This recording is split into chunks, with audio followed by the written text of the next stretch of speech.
Hello everyone, मैं professor Sheikh Mohammad लेकर के आया हूं एक इन्फॉर्मेटिव वीडियो एमबीबीएस को लेकर के। जैसे कि पिछले वीडियो में आपने देखा ही होगा कि एमबीबीएस इन इंडिया और उसके सारे प्रोटोकॉल्स किस तरीके से आगे चलते हैं।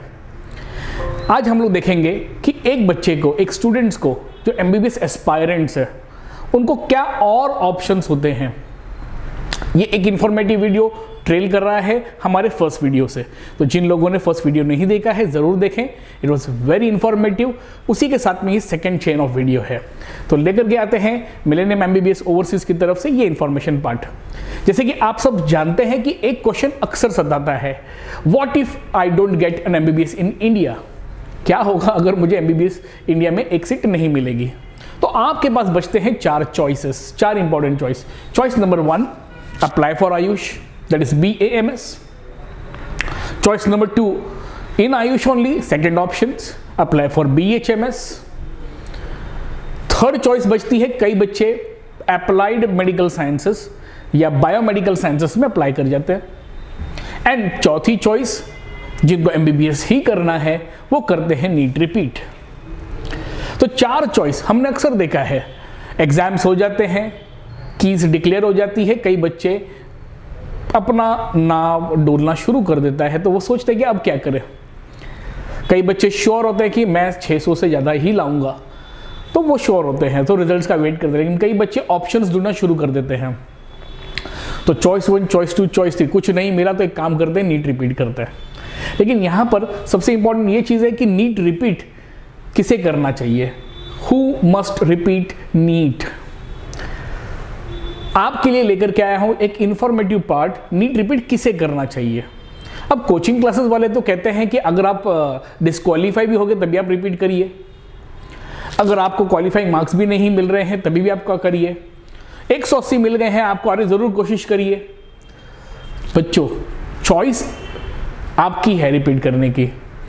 कोचिंग इंडस्ट्री बिजनेस करती है, वो तो चाहते हैं कि हर साल ज़्यादा से ज़्यादा बच्चे रिपीट करते रहें, मगर ये आपको समझना होगा कि आप रिपीट करने के क्राइटेरिया में कब हैं। मैं आज तक फर्स्ट बॉक्स लेकर के क्लियर हूं कि एमबीबीएस इन इंडिया, अगर मुझे एमबीबीएस इन इंडिया करना है और मैं नीट रिपीट कर रहा हूं, तो आपके दिमाग में क्या पॉइंट्स होने चाहिए नीट रिपीट करने के पहले। देखिए, नॉन क्वालिफाइड, डिसक्वालीफाई, मैं बीमार था, सभी लोग अप्लाई कर सकते हैं, form is open for everyone, but who should apply if your score is 500 plus. अगर आपके नीट अटेम्प्ट किए हुए स्कोर्स में 500 से ज़्यादा मार्क्स आ चुके हैं, आप प्रबल दावेदार हो, आपको नीट रिपीट करना ही चाहिए। आपके और बेहतर मार्क्स इंप्रोवाइज होकर के आप अच्छे टारगेट्स रीच कर सकते हैं और गवर्नमेंट के जैसे सीट्स निकाल सकते हैं। सेकेंड मोस्ट इंपॉर्टेंट सीट रहता है, if your rank is about 25,000, total ranking में अगर आपकी स्टैंडिंग 25,000 रैंक से अंदर है या ऊपर है, हम कह सकते हैं, तो आपको ज़रूर नीट रिपीट करना चाहिए। मैंने मेरा पेपर लिखा, मैं जानता हूं कि मैंने फिजिक्स में बहुत सारे मिस्टेक्स किए, जो डेलिबरेटली मुझे जानता था कि मैं ऑप्शन ए हो सकता था, बट मैंने बी कर दिया जस्ट ओवर थिंकिंग की वजह से। कई बच्चे ऐसे एरर्स करते हैं, हम कई बच्चों को जानते हैं जो एब्सोल्युटली क्लियर होते हैं, बट उनका स्कोर 300 आ गया, but they know where they lose और where they lost their other 300 scores. ऐसे बच्चे जो ये जानते हैं कि मेरा एरर कहां पर है, where did I make the error in my test, yes you should repeat, you should learn how to control your nerves while appearing entrance examinations. Yes, most important है, अगर पेरेंट्स को फाइनेंशियल बजट के लिए समय चाहिए तो आप NEET repeat करिए ज़रूर, क्योंकि कई कॉलेजेस की फीस पेरेंट्स को बाद में पता चलती है कि किसी की 8 लाख है, किसी की 12 लाख है। अगर ये पहले पता होता तो पेरेंट्स कहते कि यार बेटा हम लोग इसमें एडमिशन ले सकते थे। तो बच्चों, कहीं ना कहीं फाइनेंशियल बजट्स या तो पेरेंट्स की तैयारी हो तो नीट रिपीट करने की ज़रूरत नहीं है, लेकिन अगर at the most last moment पता चल गया और कोई चॉइस नहीं बचा, आप नीट रिपीट ज़रूर करिए, जहां पर पेरेंट्स को एक सपोर्ट मिलता है फाइनेंशियल बजट्स के लिए। तो who must repeat NEET? Now I does not mean a student with 200 marks should not repeat NEET. If with the 200 what is your criteria, करना क्या चाहते हो आप, पहले आप डिसाइड करिए। क्या आप 200 मार्क्स अभी ला करके ये सोच रहे हो कि मैं नीट रिपीट करूंगा और अगली बार मैं 650 से ज़्यादा स्कोर कर लूंगा, 650 के प्लस कर दूंगा और मैं गवर्नमेंट में एडमिशन ले लूंगा? या आप ऐसा सोच रहे हो कि मैं शायद 400 450 ले आऊंगा, मुझे प्राइवेट या ट्रस्ट कॉलेजेस में मिल जाएंगे, मेरे पेरेंट्स फाइनेंसेस रेडी कर लेंगे? 10 लाख 12 लाख के लिए, ओके। या आप ऐसा सोच रहे हैं कि मुझे जस्ट ट्राई करना है, I want to challenge, I want to show this people, ये जो समाज के लोग हैं मुझे इनको दिखाना है कि मैं भी कुछ कर सकता हूँ। किसी को कुछ मत दिखाइए, पढ़ाई खुद के लिए करिए, आपके मार्क्स हैं, आपके अपने लिए हैं। डॉक्टर आप बनेंगे, समाज नहीं बनेगा। आपको समाज में आगे जाकर के काम करना है। कोई याद नहीं रखेगा कि आपने नीट में कितने स्कोर्स लाए थे, कोई याद नहीं रखेगा, ठीक है। तो ये आपके मार्क्स हैं, आप उसके लिए फोकस रहिए। Don't do for what people are going to achieve from it, right. मगर जो बच्चे 500 स्कोर नहीं कर पाते, what if I can't reach 500, मेरे 500 आ ही नहीं रहे, या आ ही नहीं सकते, या पहुंच ही नहीं रहे, I can't reach, shall I forget my dream to become an MBBS doctor? खत्म सपना, सब फिनिश। क्या लगता है आपको? यहां पर आता है बहुत ही इंपॉर्टेंट प्ले कि जो बच्चे एमबीबीएस एस्पायरेंट्स होते हैं, जिनका ड्रीम सिर्फ एमबीबीएस होता है, इंडिया हमारा कंट्री है, क्या इंडिया इकलौता कंट्री है जो एमबीबीएस डिग्री प्रोवाइड करता है? नहीं, हिंदुस्तान के बाहर भी कई देश ऐसे हैं जो आपको एमबीबीएस प्रोवाइड करते हैं और करेंगे।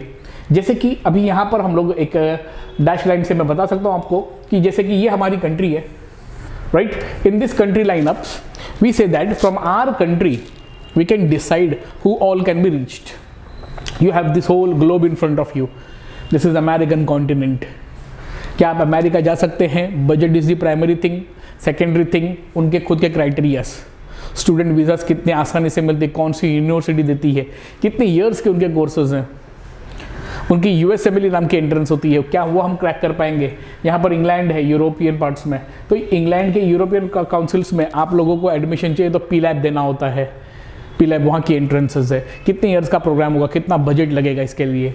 यहाँ पर कनाडा अवेलेबल है, yes, this are all a listing countries. यहाँ पर Australia is there, there is New Zealand here down, तो दिस आर ऑल कंट्रीज। लेकिन क्वेश्चन आता है बजट, सर हमारे पास बजट कितना है?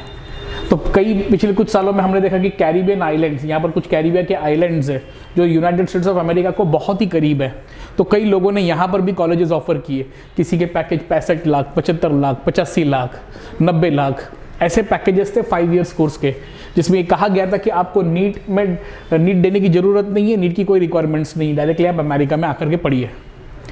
और अमेरिका के नाम पे कैरिबिया में एडमिशन शुरू हो गए। तो यहाँ पर डेस्परेशन आप देख सकते हैं कि किस तरीके से लोग आकर के हमारे बच्चों को कंफ्यूज करते हैं। यहाँ पर आकर के अब्रॉड के ऊपर कई सवाल उठ गए कि कितना सच है कितना झूठ, क्या आपने सही अंदाज लगाया। यहाँ पर आप देखेंगे तो इंडिया के जस्ट ऊपर this all countries, Kazakhstan, Kyrgyzstan, Ukraine, Russia, Armenia, ये ऑल कंट्रीज इंडियन स्टूडेंट्स का मैक्सिमम नंबर्स पे, फिलीपाइंस, चाइना, ये मैक्सिमम हंट डाउन कंट्रीज है। यहाँ पर हमारे स्टूडेंट्स मैक्सिमम जाते हैं। रीज़न इसका क्या है? बजट।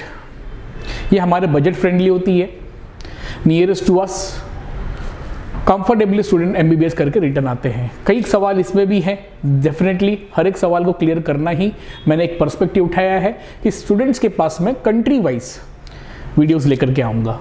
आज हमने सुना कि कैसे एमबीबीएस इन इंडिया के कॉन्सेप्ट्स में अब्रॉड का ऑप्शंस हमारे बच्चों के लिए अवेलेबल है, लेकिन सवाल ये उठता है कि कौन कौन से अब्रॉड ऑप्शंस हमारे पास में है। तो अगर आज हम लोग देखते हैं अब्रॉड कंट्री चुनने के सबसे पहले, अगर आप एमबीबीएस करना चाहते हो, आपको बीएमएस, बीएचएमएस, फिजियोथेरेपी किसी में इंटरेस्ट नहीं, नीट रिपीट कर चुके हो, थक चुके हो, फ्रस्ट्रेट हो चुके हो और आप चाहते हो कि मैं एमबीबीएस ही करूं, तो आप कोई भी कंट्री चुनिए। कंट्री चुनते वक्त जो सबसे इंपॉर्टेंट क्राइटेरिया होता है, क्राइटेरिया क्या होना चाहिए हमारे दिमाग में? सर मेरे नेबर का बच्चा वहां पर जाके पढ़ रहा है, मैं भी जाता हूँ। सर मेरे एक्सवाइजेड रिलेटिव का बच्चा उसके गांव से, बिहार के पटना से निकल करके वो किर्गिस्तान में जाकर पढ़ रहा था, मैं भी जाऊंगा। सो करीब लुधियाना का एक पूरा गांव है, वो पूरा जाता है किर्गिस्तान में, मैं भी वहां पर चलूंगा। कोई 4 बच्चे चले गए कहाँ पर? वो रशिया चले गए, तो 4 के अगले साल 8 बच्चे चले गए। हर बच्चा वहां से फोन करता है, it is very good, so and so problem, so and so good. This is how our students are going abroad. Absolutely wrong way of going abroad. Abroad जाते वक्त जो क्राइटेरिया होती है, एक बच्चे को हमेशा वो बेसिक क्राइटेरिया उस यूनिवर्सिटी ने फुलफिल की है कि नहीं, ये चेक करना है। हम लोग टेस्टिमोनियल्स पे ज़्यादा बिलीव करते हैं, रिव्यूज़ पे भी। अमेजॉन पे कोई प्रोडक्ट खरीदना है तो हम अमेजॉन की प्रोडक्ट पढ़ तो लेते हैं, लेकिन इमीडिएटली कहाँ पर जंप करते हैं? उसके रिव्यूज़ पर। किसी इंस्टीट्यूट के बारे में कुछ भी करना होगा तो हम पहले जंप करते हैं कहाँ पर? रिव्यूज़ पर। आप जब जानते हैं कि आप रिव्यूज़ पढ़ करके ही जाओगे तो क्या वो इंस्टीट्यूट, वो कंपनी, वो पर्सन नहीं जानता? वो भी जानता है, तो वो क्या करेगा सबसे पहले, वो हमारे रिव्यूज़ को ही इंप्रूव करता है। फिर आप जैसे लोग जो रिव्यू पढ़ करके जाते हैं वो फंस जाते हैं। इसीलिए ये इंफॉर्मेशन वीडियो इसलिए ज़रूरी है क्योंकि आपको पढ़ना चाहिए important points for MBBS abroad. Number 1, Indian embassy in selected country. जिस कंट्री में आप जा रहे हैं क्या वहाँ पर इंडियन एम्बेसी है, ये फर्स्ट क्वेश्चन होना चाहिए। रशिया में इंडियन एम्बेसी है? जी हाँ। इंडिया चाइना रिलेशनशिप क्या है, सभी को पता है। क्या अर्मेनिया में इंडियन एम्बेसी है? जी हाँ। क्या जॉर्जिया में इंडियन एम्बेसी है? जी नहीं। ये सवाल आपको पूछना है। तो जहां पर आप कंट्री सेलेक्ट करते हैं उस कंट्री में इंडियन एम्बेसी है कि नहीं। अब आप पूछोगे इंडियन एम्बेसी का क्या लेना देना है, कोई प्रॉब्लम नहीं होता सर। कई लोग कहते हैं क्या कोई लेना देना नहीं है। आज अफगानिस्तान में क्या हुआ किसी ने प्रेडिक्ट नहीं किया था। अगर अफगानिस्तान लेट अस टेक कोई और कंट्री की जैसा होता और वहां पर ये पूरा गेम चेंज हो गया रहता जिस तरीके से तालिबान ने अफगानिस्तान पे कवर कर लिया। वहां पर आज इंडियन एम्बेसी है, इसलिए इंडियन एम्बेसी ने हर एक पर्सन को जो वहां पर इंडियन है उसको वहां से एयरलिफ्ट करवा करके इंडिया ले आया। वहां पर अगर इंडियन एम्बेसी नहीं होगी तो परिस्थिति क्या हो सकती है आपके इमेजिनेशन के बाहर है। वो तो लोग जॉब करने गए थे, हम तो स्टूडेंट्स की बात कर रहे हैं। It's a very on high risk. I will never take a risk to send my student to a country without an Indian embassy there. Second most important point है कि political and financial stability of that country. जिस देश में हमारा बच्चा पढ़ने जा रहा है उस देश की पॉलिटिकल और उसकी फाइनेंशियल स्थिति कैसी है, क्योंकि ये दोनों स्थितियों पर डिपेंड करता है कि वहाँ के लोगों की मानसिकता कैसी है। लोगों की मानसिकता से हम क्राइम का अंदाज लगा सकते हैं कि वहाँ पर कितने प्रकार के, कितने घृण प्रकार के क्राइम होने के चांसेस हैं। यहाँ पर कंट्री की बेसिक बिहेवियर, बेसिक नेचर को अंदाज लगाया जा सकता है। A stable country have a stable finance, have a stable mindset of peoples. This is what is a common understanding. That's why people love to go to United States of America, Europe. जाने के लिए ready है, Canada जाके पढ़ने के लिए ready है, वहाँ पर स्टेबिलिटीज है। तो जब भी आप कंट्री चुनते हैं तो वहाँ पर आपको बहुत इंपॉर्टेंट पॉइंट्स है stability of that country. There is a department called QS world ranking. किसी भी यूनिवर्सिटी की आप वर्ल्ड रैंकिंग जरूर चेक करें। QS वर्ल्ड रैंकिंग होती है। मैं कहीं यूनिवर्सिटी में एसोसिएटेड हूँ, मैं कहूँगा ये यूनिवर्सिटी नंबर 1 है। इसको नंबर 1 बोलने वाला कौन? मैं खुद। XYZ यूनिवर्सिटी आ जाती है, वो उस कंट्री का नंबर 1 बन जाता है। पहली बात तो कंट्री के पास में रैंकिंग देने वाला कोई भी प्रोटोकॉल नहीं होता। उन लोग 2 ही चीज़ देते हैं, WHO रिकग्निशन और दूसरा आता है उस कंट्री के मेडिकल काउंसिल का सर्टिफिकेशंस। बहुत ही जरूरी है। अगर ये दोनों चीज़ें नहीं हैं तो उस कंट्री में आप क्यों जा रहे हो जहाँ पर वर्ल्ड हेल्थ ऑर्गेनाइजेशन का रिकग्निशन भी नहीं है और उस कंट्री के खुद के मेडिकल काउंसिल का कोई सर्टिफिकेशंस नहीं है कि this particular college is been licensed to control medical courses in that institutes. Very important. That was the next point. The next is MBBS course program in English. Again हर कंट्री, मैं अभी हिंदी में बात कर रहा हूँ, क्यों? इट्स माय मदर टंग, मैं अपने देश में हूँ, मेरे लोग हिंदी बहुत अच्छे से समजते हैं। आमच्या महाराष्ट्रामध्ये लोक मराठी खूप चांगलं समजतात, मग आम्ही तिथे मराठीत बोलतो। If I go to Tamil, I have to speak Tamil because it is the most comfortable language with them. If I had to go to Gujarat, they feel like someone should speak in Gujarati. This is what is a basic necessity of language everywhere. तो जब आप जिस country में पढ़ने जाते हैं बहुत important चीज़ है कि वहाँ पर पढ़ाया कौन से लैंग्वेज में जाता है। अब आप बोलोगे वहाँ पर इंग्लिश में ही पढ़ाना चाहिए, बट आप ये सच समझ जाइए कि एक इंग्लिश पढ़ाने वाला टीचर भी पढ़ाते पढ़ाते कई बार एग्जाम्पल्स अपने रीजनल लैंग्वेज में जरूर यूज़ करता है। तो course has to be in English, your paper has to be written in English. वापस बोलता हूँ, जब आप नीट का पेपर फॉर्म फिलअप करेंगे तो वहाँ पर ऑप्शन पूछता है विच medium of instruction, so you right on English, Hindi, Marathi, Urdu and all that. But here that's the condition, which is the instruction language English, which has to be the written paper English, because there are many university which take their examination after third year, their examinations are also in their own languages. मतलब आपको जैसे कि Russia में कुछ universities है जो Russian language में ही exam conduct करती है। अब वो है कि नहीं सर ऐसा नहीं होता, चेंज हो गया, 5 years कमिटेड है, 6 years ऐसे ही होता है, नहीं, उसी चीज़ को आपको पहले दिन ही क्लियर कर लेना है। Next is internship availability. National medical commission की तरफ से पिछले कुछ दिनों पहले ड्राफ्ट आई थी जो रद्द कर दी गई, मगर वो आने वाले समय में ज़रूर आएगी और आनी भी चाहिए, क्योंकि जहाँ तक मैंने उस ड्राफ्ट को समझा है किसी भी अच्छे क्वालिटी को डॉक्टर बनाने के लिए, एक top quality of doctor produce करने के लिए उस ड्राफ्ट में सारी चीज़ें सही तरीके से मेंशन थी। हालांकि 1 या 2 पॉइंट ऑब्जेक्शनेबल थी मेरी तरफ से, but rest of points were correct. लेकिन सबसे इंपॉर्टेंट चीज है इंटर्नशिप। एमबीबीएस स्टडी थेरोटिकल कम प्रैक्टिकल ज़्यादा है। जितने एक डॉक्टर्स ह्यूमन बॉडीज पे प्रैक्टिस करते हैं, डिजीज को, इन्फेक्शंस को, सीजनल वाइज, उतने वो अपने पर्टिकुलर टाइप ऑफ प्रैक्टिसेस में परफेक्ट हो जाते हैं। This is what is required. तो उसके लिए इंटर्नशिप्स, 19 पैरामीटर्स पे इंटर्नशिप्स होना बहुत ज़रूरी है। तो यस, इंटर्नशिप अवेलेबिलिटी कैसी है उस इंस्टीट्यूट्स में वो ज़रूर चेक कर लें। ड्यूरेशन ऑफ एमबीबीएस कोर्स, कई इंस्टीट्यूट्स हैं जो ड्यूरेशन रन करती है फॉर 6 ईयर्स, कई इंस्टीट्यूट फॉर 8 ईयर्स, कई institute for 5 years. Which course you should select? Why you should select a 5-year course? Why you should select an 8-year course? Whether my internship is going to include, whether it is 5+1, whether it is 6+1, ऐसे कई questions होते हैं, ये यहाँ पर clear करना बहुत जरूरी है। And top of the line, the fees, the accommodation, the food and the lifestyle expense. Ukraine काफ़ी अच्छा कंट्री है, कीव एक बहुत ही अच्छी जगह है, मगर वहाँ की लाइफस्टाइल एक्सपेंसिव है। फीस कम होती है लेकिन लाइफस्टाइल एक्सपेंसेस होती है। तो जब पेरेंट्स के बजट्स की बात होती है बच्चों, तो यहाँ पर बहुत इंपॉर्टेंट प्ले करता है कि आपने जिस यूनिवर्सिटी को सेलेक्ट किया है वहाँ की फीस एक लौता खर्च नहीं है, उसके अलावा उसके एकोमोडेशन, वहाँ पर आप जो खाएंगे पिएंगे, वहाँ पर जो घूमेंगे फिरेंगे, क्योंकि आप घर में तो बंद नहीं रहेंगे, सैटरडेज एंड संडेज कोई लेक्चर्स होते नहीं, तो lifestyle expenses does matters there. इन सभी पैरामीटर्स में आपको सबसे इंपॉर्टेंट पॉइंट ये देखनी है, do selected university abroad fulfils all criteria given by national medical commission. हमारे नेशनल मेडिकल कमीशन की तरफ से दिए गए सारे क्राइटेरियाज फुलफिल किए गए हैं कि नहीं। 2 साल पहले तक MCI, medical council of India की वेबसाइट पर प्रॉपर लिस्ट होती थी जिस यूनिवर्सिटी को एक्रेडिटेशन मिल चुकी है MCI की तरफ से। अब पिछले साल तो रूल आ गया कि there is no conditions, all universities those who are then in abroad countries, MCI is not going to check, they should be certified from WHO and they should have registration in their own council। आप वहाँ से पढ़ करके आइए, India में आकर के India के प्रोटोकॉल्स को फॉलो करिए। तो यहाँ पर एक बहुत बड़ा कंडीशन हट चुका है, यहाँ पर बहुत बड़ा फ्रॉड होने के चांसेस हैं। ऐसे कई सारे यूनिवर्सिटी आ जाएंगे जो शायद रिकॉग्नाइज भी नहीं हो और किसी को पता भी ना हो।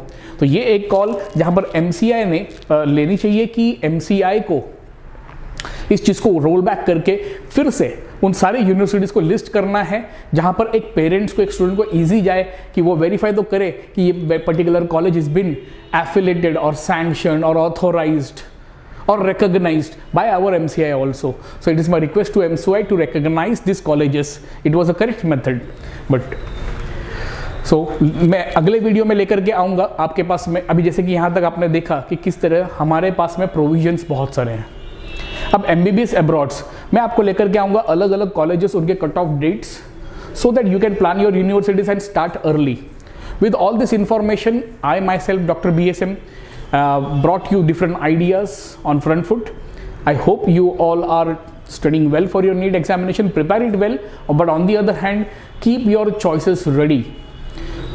Till next time, I am coming up with one more video where I'll be discussing about various colleges. Especially, I'll be bringing 4 countries where we'll be discussing each country wise, university wise, their all portfolios and testimonials. See you next time. Take care. Thank you very much.